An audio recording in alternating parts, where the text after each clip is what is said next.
नमस्कार दोस्तों, मैं राजेश इनानिया आपका स्वागत करता हूं मेरे यूट्यूब चैनल इनानियन एजुकेशन में। आज के इस वीडियो में हम बात करेंगे जो प्रमुख क्वेश्चन हैं जो बार बार हमारे सब्सक्राइबर द्वारा पूछे जाते हैं, कभी फ़ोन पर तो कभी कमेंट सेक्शन में। नंबर 1 जो क्वेश्चन है, क्या लेवल 1 को जो है उसके अंदर बीएड वालों को शामिल करेंगे या नहीं करेंगे। दूसरा है कि वरिष्ठ अध्यापक भर्ती 2018 के जो त्यागपत्रित है पद हैं उन पर वेटिंग आएगी या नहीं आएगी। उसके बाद अगला क्वेश्चन है यूजी पीजी विवाद, जो कि यूजी और पीजी फर्स्ट ग्रेड में समान सब्जेक्ट पर जो अभी नए रूल बने हैं उसके आधार पर। और चौथा अंतिम है कि थर्ड ग्रेड भर्ती 2016 में साइंस मैथ की वेटिंग से क्या फ़ायदा होगा और क्या नुकसान होने वाले हैं, इस पर हम बात करेंगे। सबसे पहले हम बात करते हैं कि लेवल 1 में बीएड वालों पर किस प्रकार, तो इनका सबसे पहले तो इनका बैकग्राउंड देख लेते हैं कि ये मैटर कब से चल रहा है। 2011 में जो 2011 में टेट एग्ज़ाम हुआ था उसमें भी यही विवाद चला था। 2012 में टेट एग्ज़ाम हुए उनमें भी यही विवाद चला था। उस टाइम कांग्रेस सरकार थी और विवाद चलने पर पहले इनको फॉर्म नहीं भराया गया था टेट में, फिर विवाद हुआ, कोर्ट में मामला गया, फिर इनको लेवल 1 में फॉर्म भरवाया था। फिर लेवल 1 वालों ने धरने वगैरह दिए थे और इसके कारण इनको फिर जब वैकेंसी आई तो उसमें फॉर्म नहीं भराया। अगर बीएड वालों जो आप है बीएड वाले जो भी अभ्यर्थी हैं उनके 2011-12 के आसपास आप देखेंगे तो उनके सर्टिफिकेट में लेवल 1 और लेवल 2 दोनों के नंबर दिए हैं, दोनों की उनकी एग्ज़ाम दिलाई गई थी बाकायदे। लेकिन जब उनकी वैकेंसी आई तो उनको फॉर्म नहीं भरवाए गए थे और उनको बाहर कर दिया गया था। और उस प्रकार उन पर लेवल 1 वाले ही केवल बीएसटीसी थे वही उसमें लगे थे और सरकार भी यही चाह रही थी कि लेवल 1 में केवल बीएसटीसी वाले ही लगे। उसके बाद जैसे ही आगे आए तो सरकार चेंज हुई और बीजेपी की सरकार हुई। और बीजेपी सरकार में आप देखेंगे कि वैकेंसीज हुई, वैकेंसी में जो एग्ज़ाम हुए थे उसमें उनको फॉर्म भी नहीं भरवाए और उनके पास सर्टिफिकेट भी केवल लेवल 1 में बीएसटीसी और लेवल 2 में बीएड वाले ही थे। किसी प्रकार का कोई विवाद ज़्यादा नहीं रहा। अब वापस कांग्रेस सरकार है और लेवल 1 में जो बीएड वाले हैं उनको शामिल करने के लिए बार बार प्रयास हुए, मामला कोर्ट में गया तो उनको रीट के जो आवेदन है उसमें बीएड वालों को फॉर्म अप्लाई करवा दिए। केवल फॉर्म अप्लाई हुआ है और उसके बाद अब एग्ज़ाम के बाद में जब वैकेंसीज आएगी तो उसमें लेवल 1 में इनको फॉर्म भरवाए या नहीं भरवाए बहुत ही या देखने की बात है। लेकिन जहाँ तक मुझे लग रहा है, मैं खुद का ओपिनियन बता रहा हूँ यहाँ पर, कि जो सरकार रही है कांग्रेस की उनने लेवल 1 में केवल बीएसटीसी को तवज्जो दिया है, तो उस प्रकार से देखें तो बीएड वालों को शामिल करने के कम चांस है। अब बात आती है कि नियम के अनुसार तो बीएड वाले फर्स्ट लेवल में होने चाहिए, तो ये नियम तो पहले भी ऐसे आज से 10 साल पहले भी यही नियम थे, लेकिन आज से 10 साल की वैकेंसियों में भी इनको शामिल नहीं किया था, तो अब भी करने के कम ही चांसेज बनते हैं। मैं ये नहीं कहता कि इनके नहीं होंगे, लेकिन कम चांसेज बनते हैं। कोर्ट में जाएगा मैटर तो भी कोर्ट में अटका रहेगा, तब तक लेवल 1 वालों को ज्वाइनिंग मिल जाएगी। सरकार पर निर्भर करता है ज्वाइनिंग देना नहीं देना, तो सरकार ज्वाइनिंग दे देगी तो फिर वो विवाद अटका रहेगा। तो ज़्यादा चांसेज आपका यही है कि बीएड वालों को जो अपने सब्जेक्ट है उस पर फोकस करें और उसमें ही लेवल 2 में लगने की कोशिश करें। हाँ, अगर लेवल 2 में आपकी कोई पोस्ट नहीं है, आपकी संभावना ही नहीं है, तब आप लेवल 1 की तैयारी करें और हो सकता है कि आपकी फेवर में मामला है तो बढ़िया है। लेकिन जब तक आपके लेवल 2 में फेवर है, लेवल 2 में आपके जो सीट है बढ़िया है और लेवल 2 में आप लगने लायक हैं, तो लेवल 2 की ही तैयारी करें, लेवल 1 के चक्कर में नहीं पड़े। लेवल 1 के चक्कर में ऐसा नहीं हो आप लेवल 1 और लेवल 2 दोनों से वंचित हो जाए। तो ये तो था लेवल 1 का। अब बात कर लेते हैं वरिष्ठ अध्यापक भर्ती 2018 के त्यागपत्रित पदों पर। तो काफ़ी मैंने देखा अभी चर्चा में ये मुद्दा चल रहा है कि त्यागपत्रित जो पद हैं उन पर वेटिंग आएगी।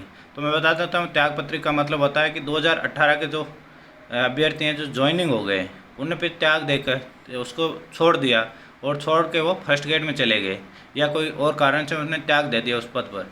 तो मैं आपको बता देता हूँ, जैसे ही अभ्यर्थी कोई पद पर ज्वाइन कर लेता है तो वो ज्वाइन करते ही वो पद आपके उस भर्ती के लिए फिक्स हो जाता है, उस भर्ती के लिए कंप्लीट माना जाता है। अब उस पर त्याग देने से उस भर्ती का वो पद वापस नहीं काउंट होगा और उस पर किसी प्रकार की वेटिंग आने के 0% चांसेस रहते हैं। अभी जो आंदोलन चल रहा है और कुछ अभ्यर्थी कोर्ट में भी जाने की तैयारी कर रहे हैं, तो मेरा इसमें निजी राय है और मेरी निजी ओपिनियन है कि इस पर जो चांसेज हैं वो 0 के आसपास है, केवल 0 से 5% चांसेज है। और इस पर मेरे हिसाब से तो एक तरह से 0 ही मान सकते हैं कि जो ज्वाइनिंग हो गई उस पर वेटिंग आने के बहुत ही कम चांसेज है। जो नियम है, आप नियम को चैलेंज कोर्ट में तो नहीं कर पाओगे। नियम यही कहता है कि त्यागपत्रित पद अर्थात जिसने त्याग दे दिया वो पद एक बार ज्वाइन होते ही उस भर्ती के लिए 0 ऑप्शन या लेफ्ट हो गए उस पद के लिए। जैसे ही उसने ज्वाइनिंग किया तो वो भर्ती के लिए काउंट हो गए, उस पर सिलेक्शन हो रखा है वो भर्ती पर जो काउंटिंग उस पर भर्ती हो रखी है, तो उस पर वेटिंग कैसे निकालेंगे? जिस भर्ती के लिए वो पद था वो भर्ती हो भी गई, कंप्लीट भी हो गई, जब प्रक्रिया कंप्लीट हो गई तो उस पर वेटिंग किस चीज़ की निकलेगी?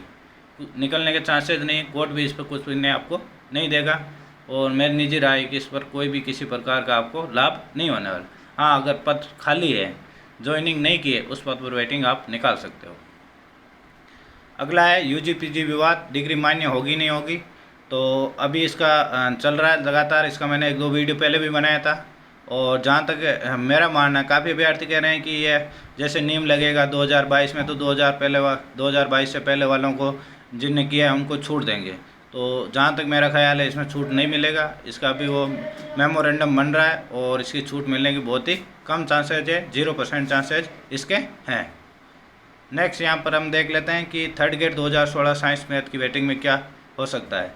तो थर्ड ग्रेड 2016 साइंस मैथ के 900 के करीब पद आए थे और इसमें 3 ही डिस्ट्रिक्ट के पद है। और इसका जो रिजल्ट है वो 2018 जिसमें भर्ती थी, उस भर्ती के लगभग 5000 पोस्ट थी, उस पर सिलेक्शन होने के बाद उनकी ज्वाइनिंग होने के बाद रिजल्ट आया था। अर्थात जो 5000 पद इस भर्ती से पहले ही भरा कर चुके हैं, इसी जो वैकेंसी थी इसी के नंबर पर वो मेरिट छुट्टी थी और मेरिट से उनमें नंबर आए थे। उन पर जो ऊपर के जो अंक थे उनके नंबर आ गए थे और उनसे जो ज्वाइनिंग मिल गई थी।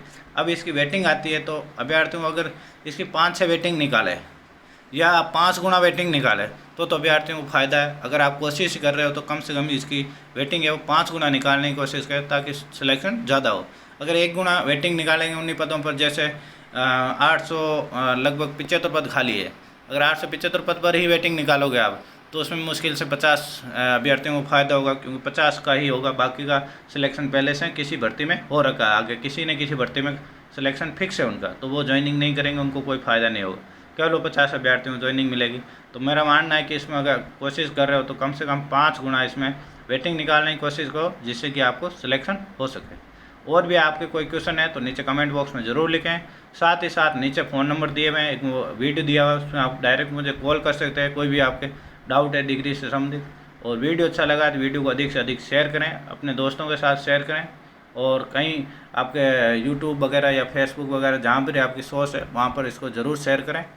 और आपका कोई डाउट है और अगर इस UG-PG से संबंधित और जानकारी चाहते हैं तो चैनल के ऊपर वीडियो बना हुआ पहले से, उस वीडियो पर जाकर उनके देखें। और मेरे first grade second grade pay जो वैकेंसी आने वाली नई PTI भर्ती, उनके चारों के पद बता रखे हैं मैंने, विषयवार किस प्रकार कितने पद आ रहे हैं, उनके भी वीडियो बने हैं, वो वीडियो भी ज़रूर देखें ताकि आगे की आप तैयारी आसानी से कर सकते हो। धन्यवाद दोस्तों।